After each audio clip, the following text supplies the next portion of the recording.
우리 교재 14페이지에요. 계약의 성립 모습과 그 시기를, 즉 성립 시기를 설명하시오라고 했는데, 기본적으로 우리 법에서는 계약이라는 것은 청약과 승낙에 의해서 계약이 성립하도록 되어 있죠. 가장 기본입니다. 이렇게 함으로써 합의가 되는 거 아닙니까? 그래서 그 목차를 크게 한번 보세요.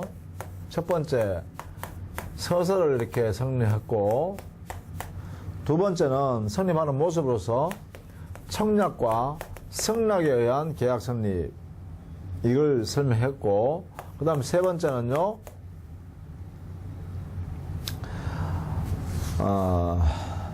의사 실현에 의한 계약 성립했네요. 의사 실현에 의한 계약이 성립하는 모습을 설명했고, 네 번째는 교차 청약이겠죠. 교차 청약에서 실현합니다. 성립합니다. 그 다음에 뭐 다섯 번째 하나 더 쓴다면은 이런 것도 있죠. 경쟁에 의해서 계약 체결할 수도 있죠. 경쟁적 계약 체결, 이렇게 할 수도 있겠죠. 주로 이거는 경매와 입찰을 말하겠죠.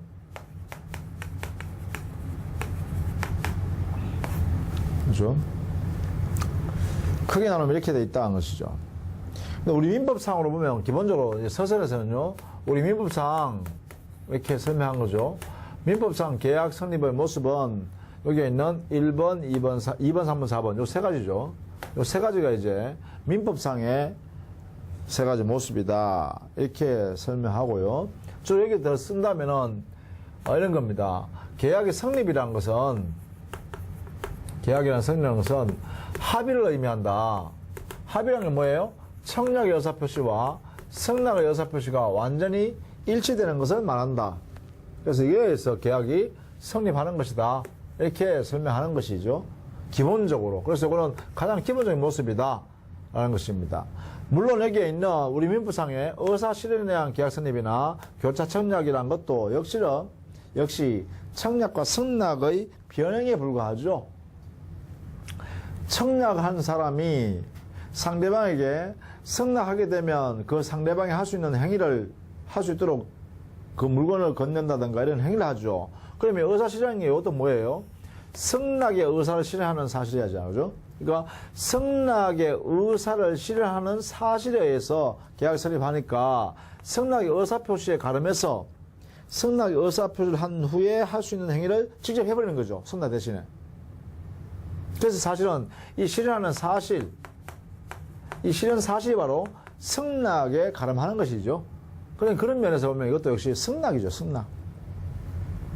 교차 청약도 보면 서로 상대방의 청약하고 승낙이 되는 것이죠. 내가 청약했더니만 상대방이 나한테 승낙해야 되는데 상대방도 알고 보니까 나한테 똑같은 내용으로 청약했다라고 하면 상대방의 그 청약이 승낙의 역할을 하는 것이죠. 반대로 뒤집었어요. 상대방이 청약했는데 나는 그 청약 사실을 모르고 내가 또 청약했다는 것은 상대방의 청약에 대해서 나의 청약은 승낙을 역할하는 것이죠. 그러니까 여기에는 양 청약이 모두 승낙을 역할해요. 그럼 결국은 뭐냐면 결국은 계약 성립의 가장 기본적인 모습은 이거란 거예요. 청약과 승낙의 의사표시가 있었기 때문에 계약이 성립한다. 이것을 실현하는 것이고 여기에 경매와 입찰도 마찬가지예요. 경매와 입찰도 청약과 승낙에 의해서 계약이 성립하는 거예요. 그래서 기본적인 내용은 제일 중요한 게 뭘까요? 결국은 청약이 무엇이고 승낙이 뭐냐, 이걸 이제 해결하는 것이겠죠. 그래서 먼저 순서대로 보면 청약과 승낙에 의한 계약 성립, 이게 가장 이제 전형적이고 보편적인 계약 성립 모습이죠. 청약과 승낙. 자, 먼저 청약에 관해서 설명해 놨네요. 청약이란 상대방이 승낙만 하면 계약을 구체적으로 확정적으로 성립시키겠다는 의사표시입니다. 그래서 일방적이면서 구체적이며 확정된 의사표시를 하는 것이죠. 이걸 우리는 청약이라고 해요.